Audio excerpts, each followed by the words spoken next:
been my Father, my Savior and my friend.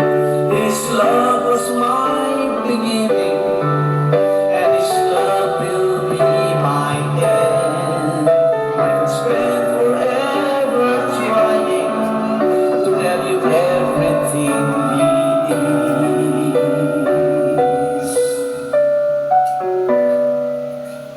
But the best way I can say it is this: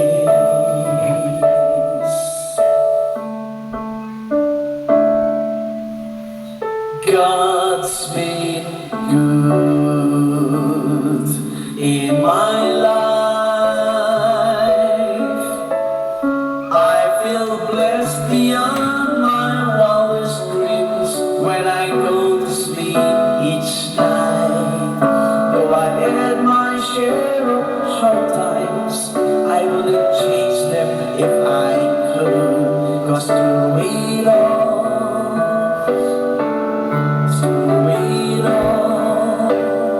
God's been good in my life. I feel blessed beyond my wildest dream when I go to sleep each night. Though I had my share of hard times, I wouldn't change them if I could. 'Cause through it all,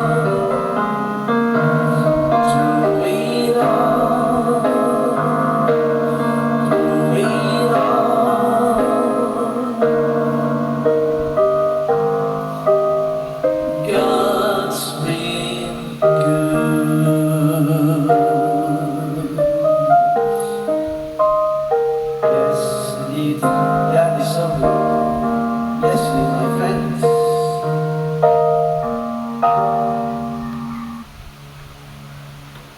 Alright, good morning everyone, mga friends, mga followers natin, mga brethren. Good morning kay Sister Rona. Thank you for watching. Alright, mga friends, nag-broadcast po ngayon dahil dapat kahapon, kaya lang medyo maraming alam nyo na. Alright, so ang topic po natin is about the prophecy of the new creation, as I have posted sa Facebook. Now, before that, binabati ko po yung mga viewers natin from all over the world, yung mga friends natin dyan, sa US po si Ruth at si Lejay, and yung aking mga friends po dyan sa Palawan, if you're there, sa Batangas, and other parts of the world, sa Bulacan, sa Dubai, sa Canada, and Qatar, yung ating friend dyan, mga brethren dyan, si Brother Ferdinand Uy, Brother June, tsaka the rest of the people po sa Philippines. Yan, today po we are at least we are still po waiting and watching of what's going to happen. Pero tandaan po natin, as I was saying po and other brethren, that what is happening today has nothing to do with biblical prophecies. Alright? Ito po ay normal in the sense na ang mundo po nagkakaroon talaga ng reset, and I believe meron po tayong economic and political reset. Okay. Sorry po. Ang ipag-pray na lang po natin, mga friends, ay sana wag magkaroon ng World War III, and sana malagpasan po natin itong ating nararanasan ngayon na worldwide event dahil po sa trabaho ng mga Zionist at nauto na presidente ng US. Yan po ang problem, mga friends. As I was saying, yung dispensational teaching po ay talagang very, very dangerous. Okay? Yan po talaga ang nagkokos ng trouble sa mundo in thinking. Sandali po, sasara ko ito. In believing na yung 1948 ay yung Israel ng Bible. That's very wrong. Kaya nga po, yan, nagkakagulo. Now, before that po, sa ating mga patuloy na study po, yung mga sumusunod, I hope you're following po yung ating mga studies, because in my 30 plus years of studying the Bible, I am so sure and definite na yung teaching po ng Bible talagang it's all prophecies sa Old Testament, and pagdating ng New Testament, every prophecies po were already fulfilled. Yan po ang mahalaga dyan. That is why magkakaroon ka talaga ng change of view, change of belief, and change of doctrine as you grow in your learning, mga friends. Everything that influence the mind po ng sino man ay dapat pong makorek, dapat pong mabago. And to all of you, my friends, who are still in the religious mindset, right? Nandun kayo sa religious system. Don't you know that the Lord Jesus Christ already destroyed that religious system when He destroyed that Jewish religion? And mind you po, if you are in a certain religion, study your religion, observe, and at the same time read the Bible and pray hard, right? Good morning po kay Andy Guzman. Thank you for watching. And if God will open your eyes, you will see that every religion po ay base dun sa Old Covenant setup ng religion na dinestroy ng Panginoon during His coming. Yeah. Kaya ang mga tao po, they were supposed to be understanding that they are the temple of God, that God is now dwelling in them, and they are not supposed to be controlled by any organized religion.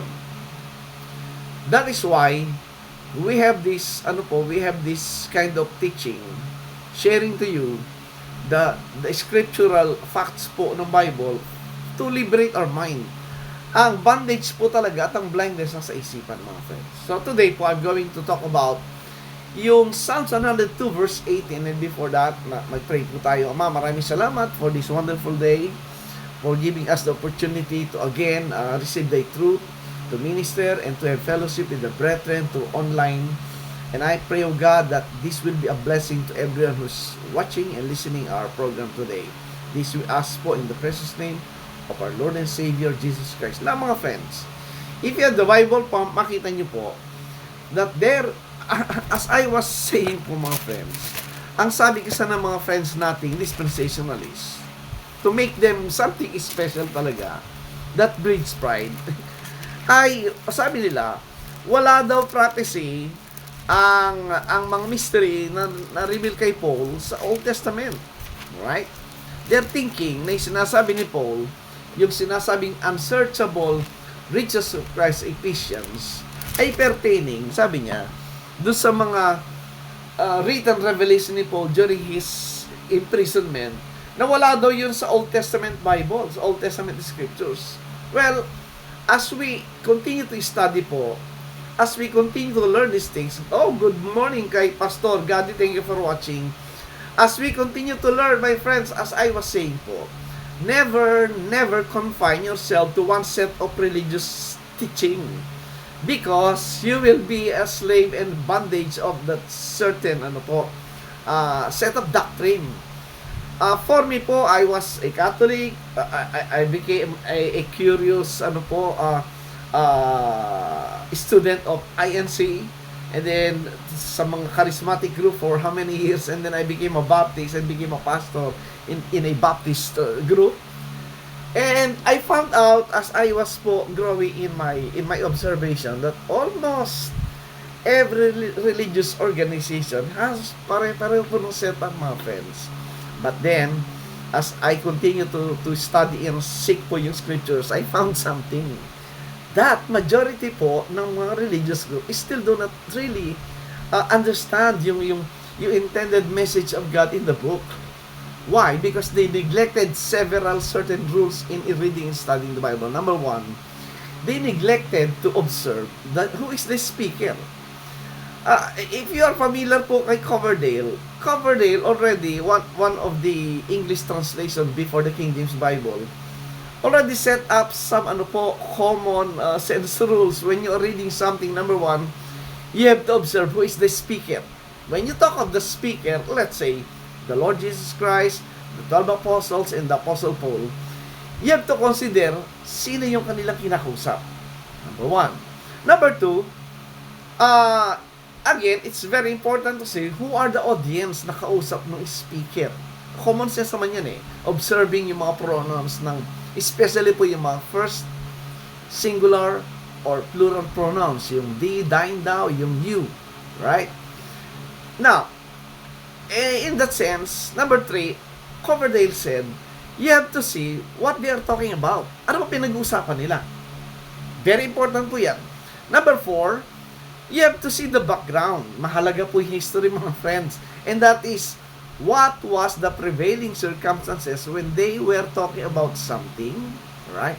And number 5, what is the manner of language they are using? I'm not talking of linguistic language. I'm talking of the manner they were using words. Is it metaphoric? Is it symbolic? Is it literal, etc. So if you can arrive to that rules in observing the rules, I'm telling you, my friends, yung mga nagsasabing mga King James daw sila kuno at ang King James daw ang kanilang final authority, I am challenging every one of you to a symposium. I've been making this noise na let us have symposium. Yung mga nagsasabing si Dungka maraming teaching na mali. I'm telling my friends, yung mga nagsasabi noon, tinuruan ko sila noon when I was a dispensationalist. Now, when I came to find that full preterism is the right view to interpret the scriptures, they are shocked. That's why my friendly advice and offer is, let us have symposium face to face. Let us lay down po, ipakita nyo sa akin what is the error in my teaching today, and I will be gladly to correct it, and will thank you so much for pointing out what is the error. Yan po yung aking challenge, and it is a standing challenge until today. So mga friends, I'm talking about the new creation, right?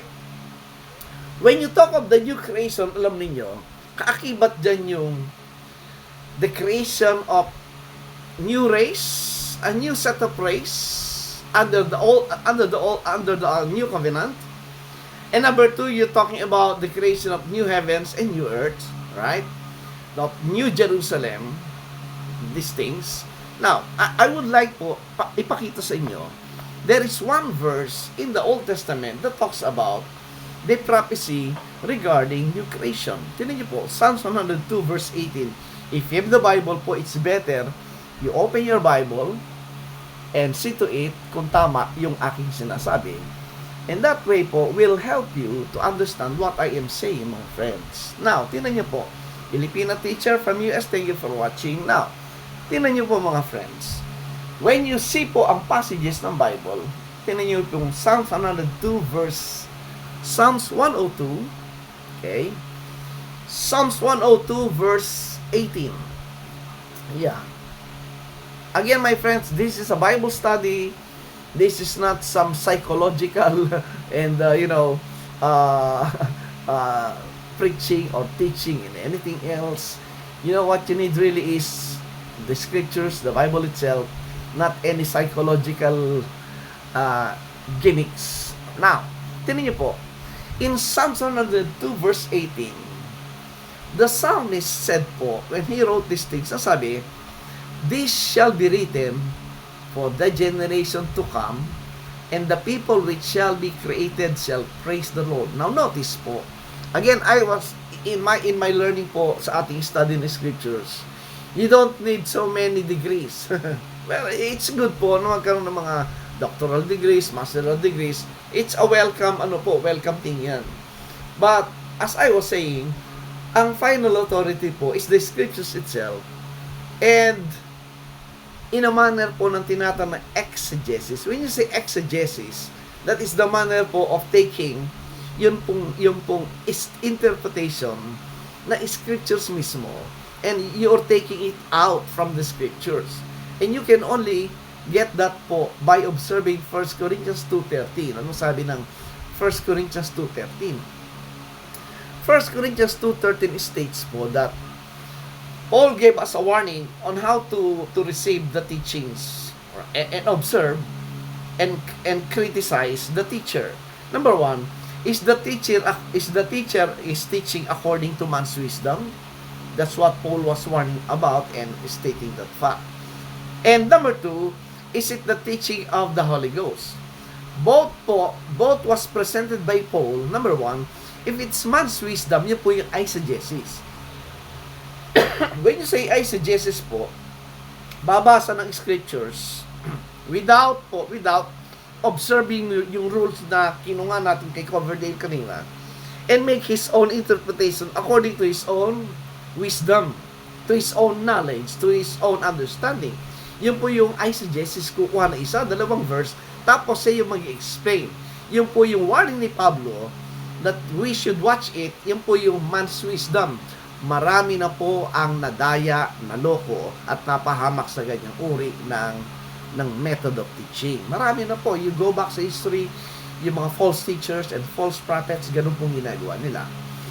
But the second one na sinabi ni Paul sa 1 Corinthians 2:13 is what? You should see to it na yung teaching po is coming from the Holy Ghost. And how can we see that?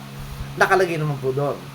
It is by comparing scriptures with scriptures. It is by comparing spiritual things with spiritual. Right? That's why you need to have your own Bible. You have to believe, honestly, that yung final authority mo is the King James Bible. Mga friends natin, mga KJV, wake up!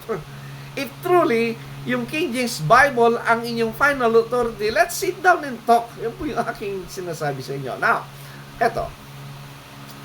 By comparing scriptures, that's the only time we can understand what they're talking about during the time the preacher or the teacher is stating something sa kanyang audience. Without understanding that po, talaga namang you will miss the intended message of God in the scriptures. And that is what is happening today, mga friends, sapagkat majority of the professing churches, Christian churches, wala na po yung study, mga friends. Nakafocus sa personality, nakafocus sa program, nakafocus sa physical things, nakafocus sa emotions, sa kanilang sarili, ignoring what is really the message of God in the scriptures. Now, look at this. In Psalms 102 verse 18, this was a prophecy for those, sabi niya, for the people which shall be created. Now, notice, mga friends, itong sinabi sa Psalm 102 verse 18, it doesn't talk of a physical creation. Di ba? Because ang lahat po ng physical creation was already determined do sa Genesis 1. I'm sure you will agree with that. Pero itong prophecy ng Psalm 102 verse 18 was a prophecy concerning the future. Hindi naman physical things po yan, common sense. It talks about the spiritual creation. Now, look at this. Let us study po yung context. Hindi mo na tayo lalabas dyan sa Psalms 102. Let's start the reading po from verse for us to see ano ba pinag-uusapan dyan. Ano ba ang focus ng attention? Why the writer of the psalmist, under the inspiration of God, had written po that there are certain things, ang sabi niya, na nakasulat sa text na ito na para do sa generation that will have that new creation that shall be created. Look at verse 13. Mag-start po tayo sa 13. Ang sabi ng 13, Psalms 102 verse 13, thou shalt arise and have mercy upon Zion, for the time to favor her, yea, the set time is come. Now you will notice,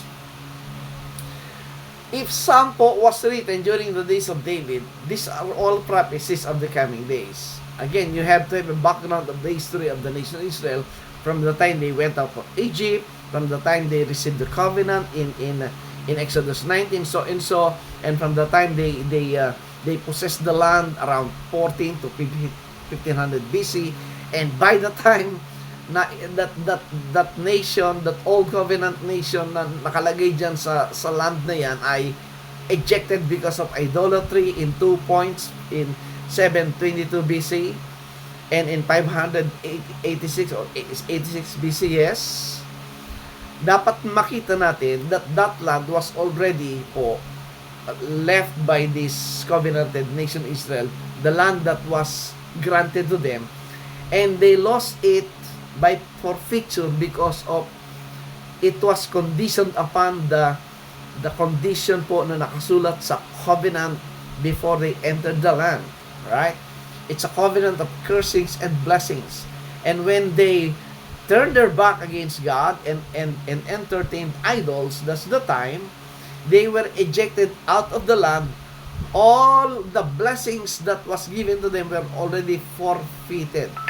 Try to read po yung Deuteronomy 28 up to Deuteronomy 32 and you will see what I'm talking about. Now, in that sense po, there was a prophecy of the coming days wherein the coming of the Lord, the coming of the Shiloh. Right, you have to read, makita nyo po, Shiloh in the scriptures speaks of two things. One is a place and one is to about the coming Christ, the Messiah, wherein siya po nagdala ng lahat ng blessings that pertains to the new covenant. At siya yung tinawag po na the seed. Mamaya papakita ko po yan. Now,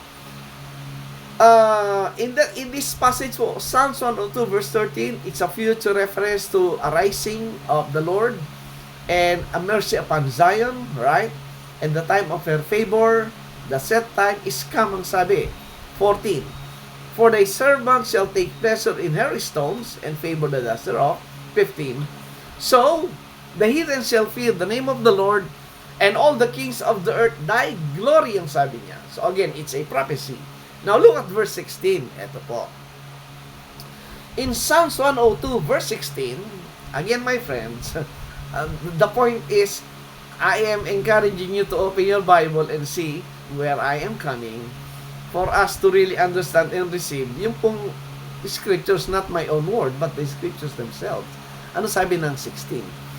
When the Lord shall build up Zion, He shall appear in His glory. If you observe this passage po na 16, and you are familiar with the Bible, with your Bible, you will settle down na yung Zion po na tinutukoy dito is not the Old Covenant Zion. Tandaan po natin, in the Bible, there is the Old Covenant Zion, and there is that New Covenant Zion.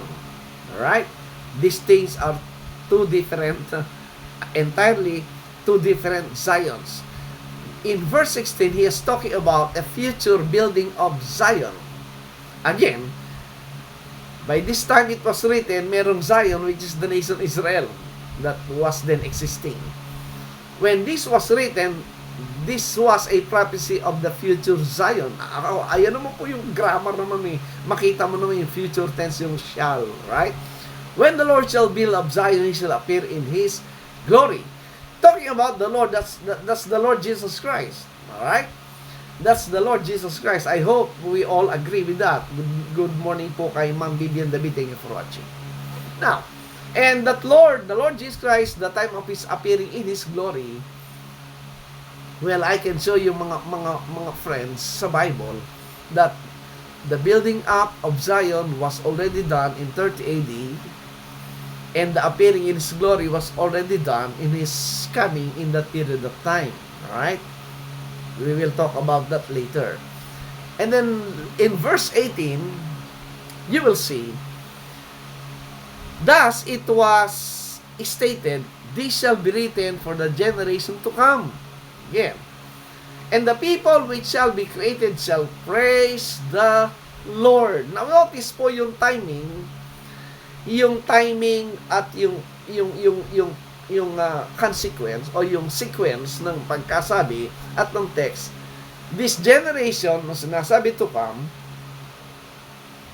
was identified to be the people which shall be created at the time of the building of Zion na sinasabi ng Panginoong Hesukristo. Yeah, mamaya po if you have time, maybe maging part 2 ito. Now, in verse 19, for it looked down from the height of His sanctuary, from heaven did the Lord behold the earth. Sorry po ako'y medyo itinamaan na naman ako. Now, to hear the groaning of the prisoner, to loose those that are appointed to death. If you are familiar again with your Bible, in verse 20 po, that was the the scriptures read by the Lord in the book of Isaiah and pertaining to the prisoner, the captives of that Jewish nation. And the Lord proclaiming himself na siya po, that by the time he was reading yung Isaiah, he declared na yung scriptures na fulfilled while he was reading. Right? And what is the purpose? 21. To declare the name of the Lord in Zion and his praise in Jerusalem. Now, question, when was the time and what is the name of the Lord that was proclaimed and was exalted? You go back sa Philippians po, you will see what is that name. And that's the name of Jehovah, our Savior, and that's Jesus. That's the name that was declared in Zion. The name Jesus, which means Jehovah, our Savior. Now, look at 22. When the people are gathered together, and the kingdoms, plural, to serve the Lord. Question. Saan mo i-connect yung 22, the gathering of the people be? You go back po sa Jacob, kay Jacob, yung prophecy ni Jacob sa Genesis 49:1, talking about the last days, right? Talking about the last days, and sa verse 10, the last days begins it countdown by the coming of Shiloh, and Shiloh, ang sabi, is when the time where the gathering of the people will happen. And that Shiloh that comes is none other than the Lord Jesus Christ. Ay, good morning kay pare ko, kay Brother Fernando de la Cruz Flaminiano. Thank you for watching. Again, my friends, if you are going to really study the scriptures, you have to compare every scriptures to find po what is the real intention and message of the speaker in the Bible. So, the building of Zion, the loosing of the prisoner, the declaration of the name in Zion, and praise in Jerusalem, that's the time sa 22 wherein the gathering of the people be. Yeah. Alam niyo mga friends, you have to go back po.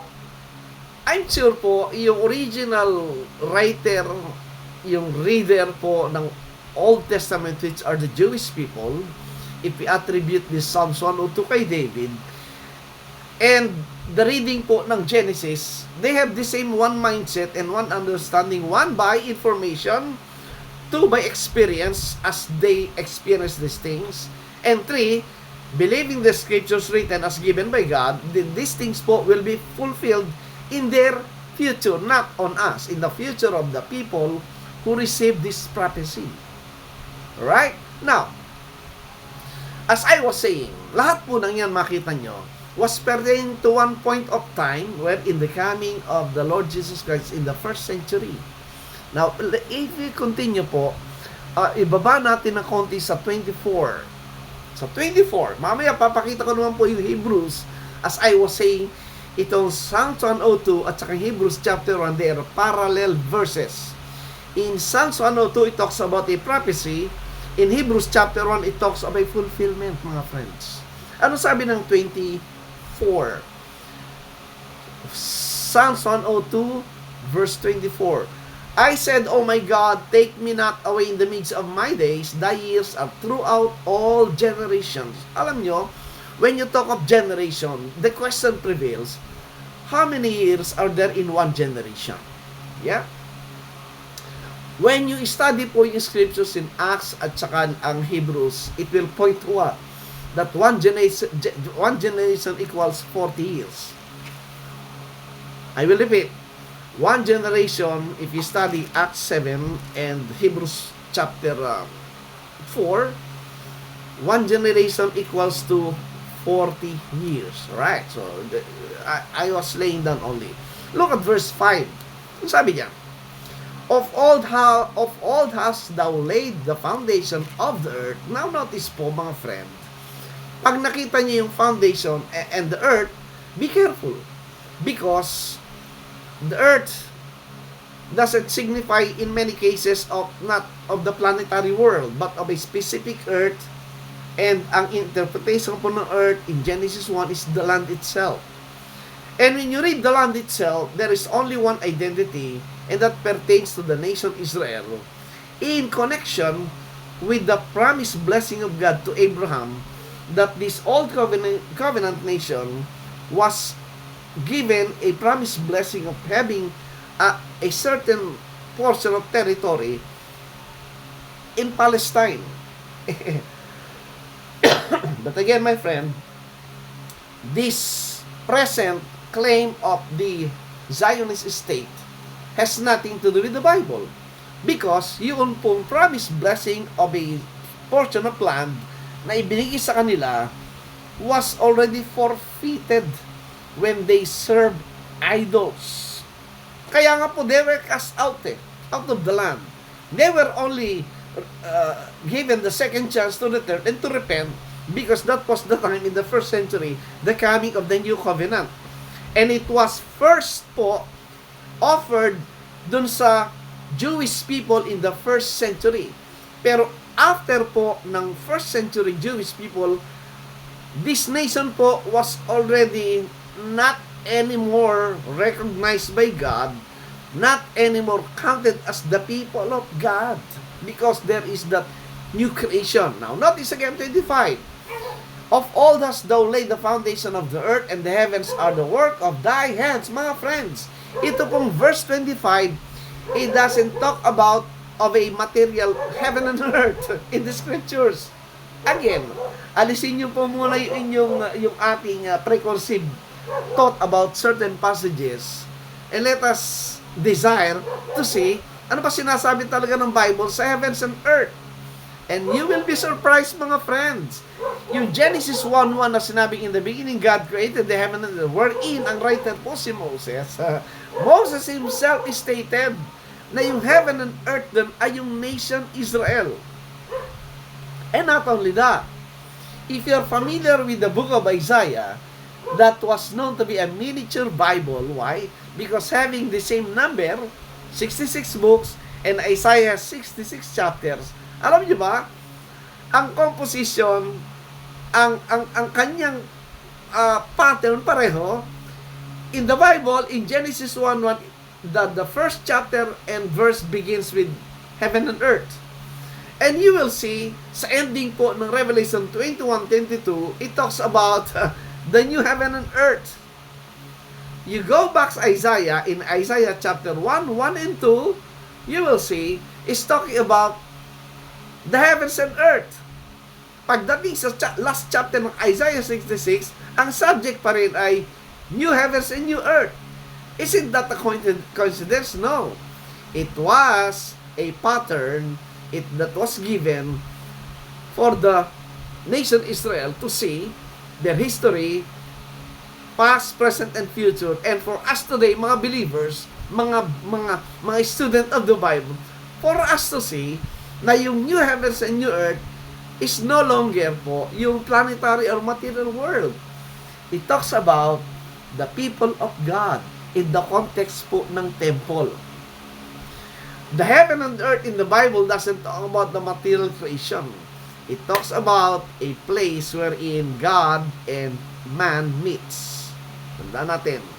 That's why there is the priesthood.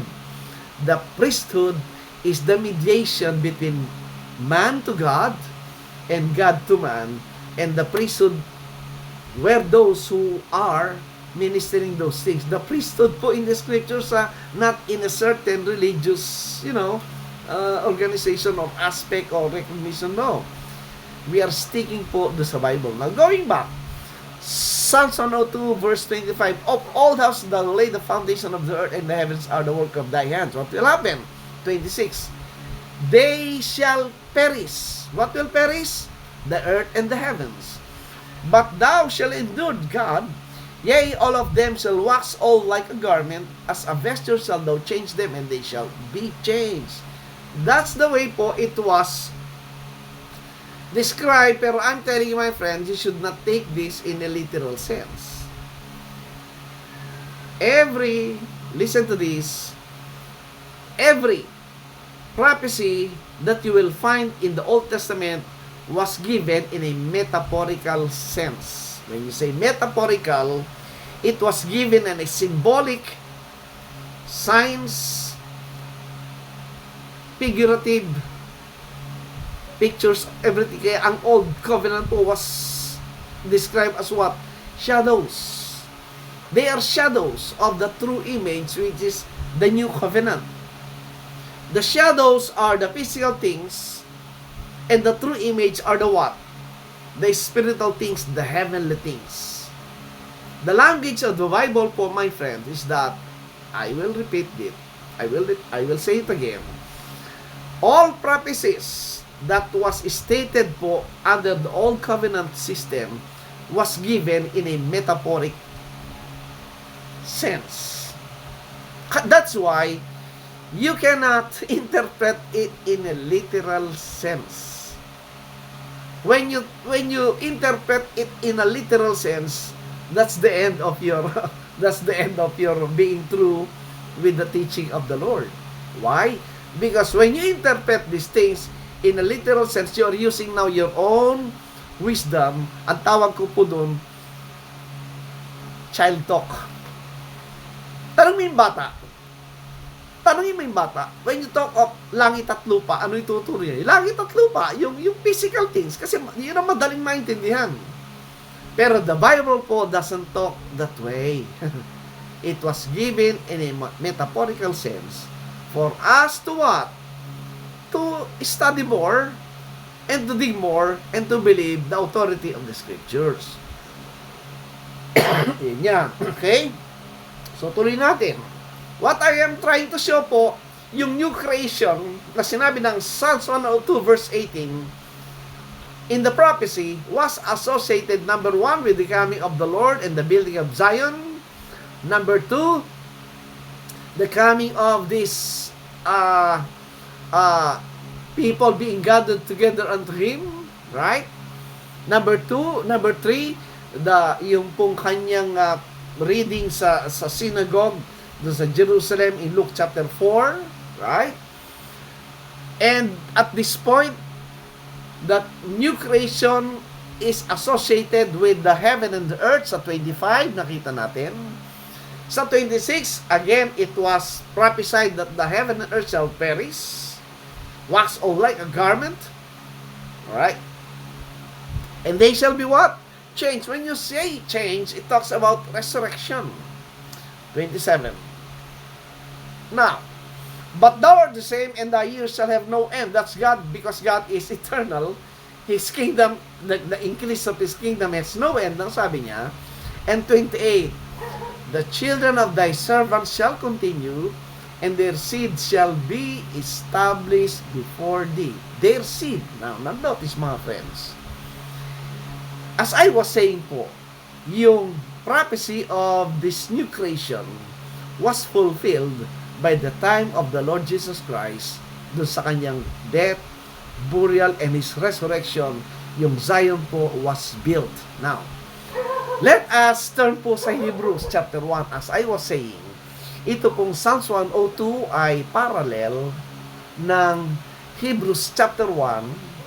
See? Because what was stated in Psalms 102 regarding the heavens and the earth is the same subject po ng Hebrews chapter 1. Tingnan niyo po. Hebrews chapter 1 verse 10. Ang sabi ng 10. And thou, Lord, in the beginning hast laid the foundation of the earth, and the heavens are the works of thine hand. Verse 11. Kinote po niya yung Psalms 102, they shall perish, but thou remainest, and they shall all wax old as doth a garment. Di ba the same? Because the Hebrew writer is now putting in view the fulfillment of what was prophesied in Psalms 102, verse 12. And as a vesture shall thou fold them up, and they shall be changed, but thou art the same, and thy years shall not fail. Again, my friends, ang context nitong kinuha ng Hebrew writers sa Psalms 102 is about the new creation. the people that shall be created. You see, yung association ng heavens and earth sa people na sinabi ni Moses at ni Isaiah kanina, na yung heaven and earth talks about the Old Covenant nation Israel. If you're interested po, maybe we'll take up that next time. Pero I want to show you one verse in Hebrews 1 that will nail down yung ating sinasabi na yung new creation that pertains to heavens and earth, the people of God, that new creation was already fulfilled in Christ by the time of the cross, in His death, mula ng resurrection that talks about the body. Tingnan niyo po, Hebrews 1:1. Hebrews 1:1. Sabi ng 1, God who at sundry times and in diverse manners spake in time past unto the fathers by the prophets, talking about the Old Covenant sayings, the Old Covenant scriptures. Look at verse 2. And this is very important.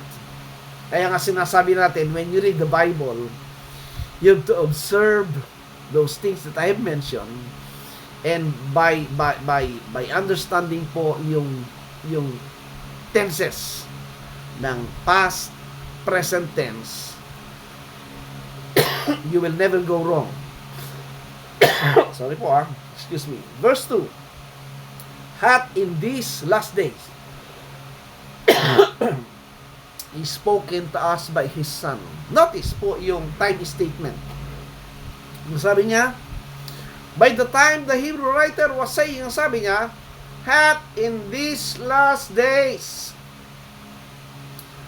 Anong implication niya sa ating pagbabasa? That during the time it was written, the Hebrew writer understood properly that they were already in the last days. Tell me if I am wrong. Yun pong this is a demonstrative adjective indicating a time statement of what was being talked about. The whole subject po ng Hebrews chapter 1 was already determined and given to us that it was already in the last days. I hope you're following, mga friends. And the last days, as I have stated a long while ago, that the last days started to be counted by the coming of Shiloh. You want to see? May time pa tayo, meron pa tayong 5 minutes. Again po, wag agad tayo magko-conclude nung last days according to what we understand. No, before you make any conclusion, let us consult the Bible. Kailan ba yung last days? In the Bible, not in our own understanding, but in the Bible, because they yun ang authority. Hath in these last days is spoken unto us by Son. Again, I am reiterating, if the Hebrew book po was written around 60 to 62 AD, okay, correctly understood by reading yung verse 2 that 60 AD was already the last days. Alright, how can we qualify that? Go back po. Genesis 49:1. This is the way po, the method of exegesis, wherein you take the language that was used in the scriptures themselves. Hindi ka lalabas po sa authority ng scriptures. Ano sabi ng Genesis 49:1? Look at this. Mark the passages, and if you are honestly seeking the truth, aralin niyo po. I'm not saying tanggapin niyo agad. Study these things, and you will see what I am saying. Anong sabi ng Psalms 49:1? And Jacob called unto his sons, and said, gather yourselves together, that I may tell you that which shall befall you in the last days. Again, my friend, this is a challenge. If you believe in a first mentioned rule, the first mentioned rule of the last days pertains to the Old Covenant nation Israel. Meaning to say, that the last days should always be reckoned or counted observing the history of the old covenant nation Israel. If you're doing that, you will never go wrong again. Following the scriptures. Now, kailan yung last days? Nando po sa verse 10. Verse 10. Ano sabi ng 10? The scepter shall not depart from Judah, that's the rule, nor a lawgiver from between his feet, until Shiloh come. What does it indicate? Indicates the rule that concerns this old covenant nation Israel will not depart until the coming of Shiloh. Though what happened? Yung 10 tribes was already cast out, scattered by 722 BC. By 586 BC, these remaining 2 tribes in Jerusalem was taken as captive by the Babylonian Empire. That's history. But it was later on, by 539 BC or 30, here comes King Cyrus of Persia, which is today Iran. You know, if you study King Cyrus, it's a very wonderful thing. He was called by God as anointed Christ and as a shepherd. For what reason?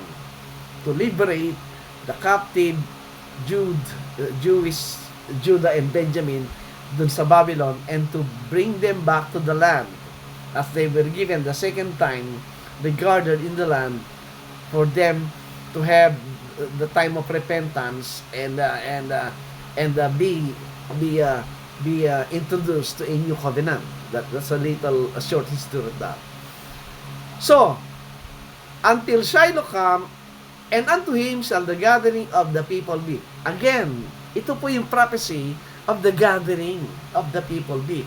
And the gathering of the people be, yun po yung new creation, which I will show you before I end, kasi mahaba po yan. We will have a part 2 of this teaching. So, by the coming of Shiloh, and who is the Shiloh that they're talking about? Galatians 3:16.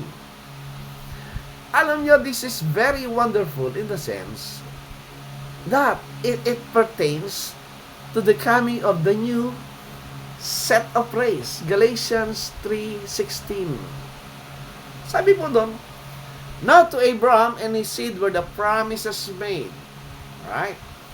He saith not unto seeds as of many, but as of one, and to thy seed, which is Christ. The Jewish people who believe the Torah, the law, the Old Covenant writings, believe these passages that there is one seed, and that is Christ the Messiah. The problem po ng old Jewish religious hierarchy, they cannot accept Christ as the Messiah because their thinking is different. Their thinking is political, physical, earthly kings na nakasakay sa puting kabayo, maraming sundalo and everything powerful to topple the Roman Empire. That's the problem po during the first century, kaya hindi tinanggap si Kristo. And that's the mindset po ng mga dispensationalist friend natin. Sorry I've been there, kaya alam po. So, this Shiloh will come, and this is Christ. And by the coming of Christ, it's the countdown po ng last days. Last days of what? We will study that later on. So, what I am trying to show to you, my friends, na yung context ng Psalms 102, I will go back before I end, magkaroon tayo ng second time nito. In Psalms 102, verse 8, Psalms 102, verse 18, this shall be written for the generations to come, and the people which shall be created shall praise the Lord. Before I end, I will show you the passage that the people prophesied to be created, na sinasabi dito, is also the time of the coming po ng destruction of the heaven and earth. Kaya merong pasok ng new heaven, new earth. When? Look at this. Tingnan nyo pong Ephesians chapter 2 verse 14. Sabi ng 2:14, for He is our peace, so it made both one. Again, my friends, you read the context, yung both When you say both, you have at least two groups.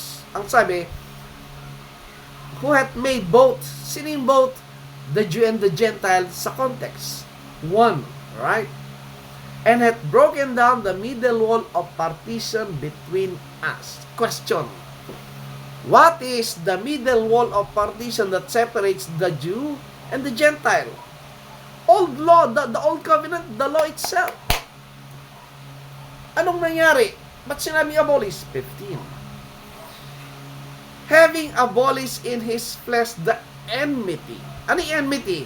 The cause of contention between Jew and Gentile. And what is that? Even the law of commandments contained in ordinances. For what purpose it was abolished?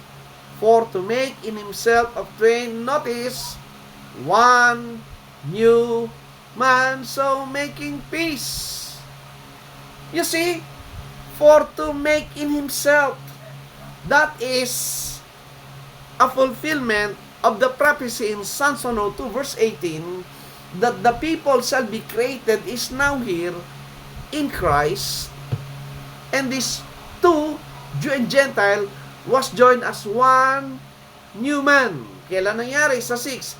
And that he might reconcile both Jew and Gentile unto God in how many body? Yung mga dispensationalists may dalawang body. May body raw sa heaven, may body raw sa earth. Kaya they are supporting this fake Israel ng 1948. By the cross, ang sabi doon, having slain the enmity thereby. By the cross, what happened? Hindi ba? If you're familiar, sabi ng Panginoon, I will build my church, and the gates of hell shall not prevail against it. What is the gate of hell? That's grave. Ang hell po, wala, burahin niyo sa isip niyo yung fourth hell. Sabi ng mga friends na, si Dunga, wala ng hell. Wrong. Meron nga akong 3 hell nakita sa Bible eh. Yung majority thinking of hell na pang-4, wala sa Bible yun. It was invented, taken from paganistic context and was used by many churches and kingdom to control people. Pinanakot po yan. So my friends, you see, Jew and Gentile in one human, how does that happen? Saan natin makita sa prophecy? Meron ba sa prophecy yung Jew and Gentile will become one human? Yes. Isulat nyo po. Jeremiah 31. Jeremiah chapter 31. Isulat nyo po. Jeremiah 31. Sinabi sa Jeremiah 31 na ano? 27. Again, as I was saying, prophecy was always given po in a metaphorical sense. In reading Jeremiah 31:27, bakit tayo pumunta sa Jeremiah 31? Why? Because it was the time of the new covenant. Ayun o, Jeremiah 31:31, behold, the days come, said the Lord, that I will make a new covenant with the house of Israel and with the house of Judah. Right? So talking about the new covenant. And what's going to happen? Yun, sa 27. Ito po yung Jew and Gentile in one human. Behold, the days come, said the Lord, that I will sow the house of Israel and the house of Judah with the seed of man and with the seed of beast. How will you interpret that? You go back to Genesis 1 and you'll see the man and the beast. The man speaks of that nation Israel, and the beast, sorry to say, mga Gentiles like us po, no offense meant, tayo po ay classified as beast, as animals in the creation, as part of prophecy. The seed of the man and with the seed of the beast will mingle with one another. Thus you have the new creation, the Jew and the Gentile, by the coming of Christ under the new covenant system. And that's the new creation. Kaya sinabi ng Revelation 3:14, and I will end with this po, we'll continue this next time. Ang sabi ng Revelation 3:14, pambira mga friend, this is the passage that I have missed when I was a dispensationalist. If you're a dispensationalist, you are blind. If you're futurist, you're blind of the message ng book. Ano sabi ng 3:14? And unto the angel of the church of the Laodiceans write, thus things saith the Amen. Who is the Amen? The faithful and true witness. Who is the faithful and true witness? It identify the beginning of the creation of God. Wow. Who is the beginning of the creation of God? And what kind of creation? Not physical, not earthly, but heavenly. And who is that? Colossians 1:15. Let the Bible provide us the truth.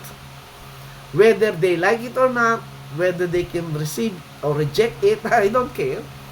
I am taking the authority of the scriptures. Look at 15. Who is the image of the invisible God, the firstborn of every creature? Mga friends, what creature is talking about? Was he talking about the physical creation? No. Sino yung sinasabing new creature in the Bible?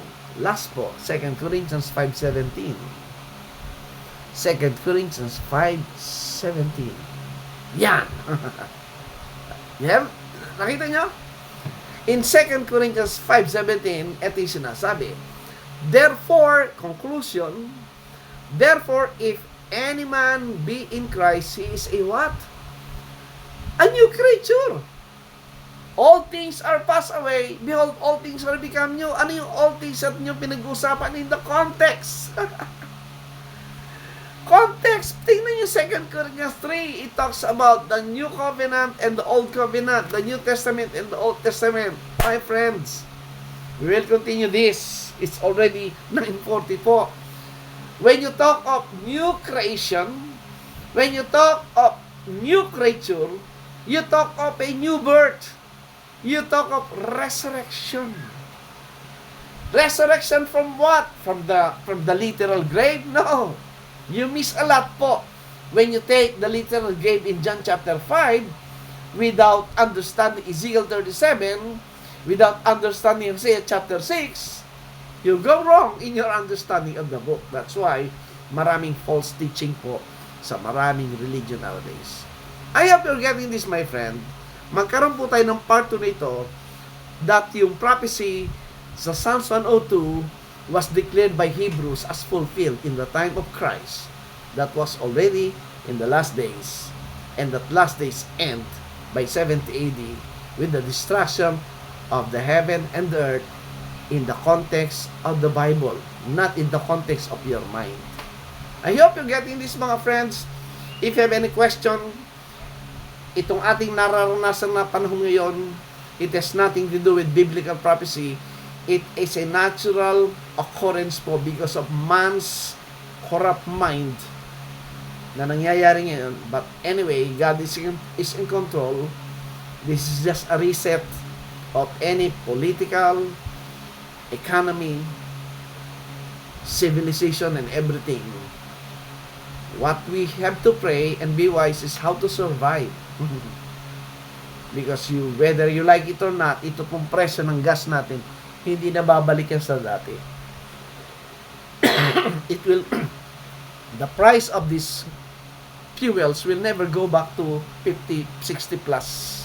No. We have to contend with that. Ang ating problemahin ngayon is how to survive.